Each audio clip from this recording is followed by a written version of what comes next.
Thumbnail দেখে বুঝেই গেছো আজকে কি শেয়ার করছি। এই পেঁয়াজি কিন্তু ছোট বড় সবারই খেতে খুব ভালো লাগে, তো আমার তো একদম প্রিয়।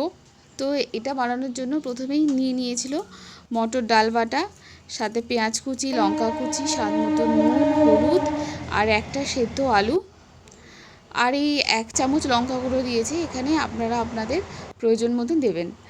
আর এখানে ছিল ধনে গুঁড়ো আর একটু গরম মশলা, আর সবার শেষে ছিল জোয়ান আর কালো জিরে। এরপর হালকা হাতে ভালো করে মেখে গরম সর্ষের তেলে একটা করে ভেজে নিলেই আমাদের পেঁয়াজি রেডি। তো ভিডিওটা শেষ পর্যন্ত দেখুন, আর অবশ্যই ভিডিওটাকে লাইক করবেন আর কমেন্টে জানাবেন আমার ভিডিও আপনাদের কেমন লাগছে। তো দেখা হবে নেক্সট ভিডিওতে।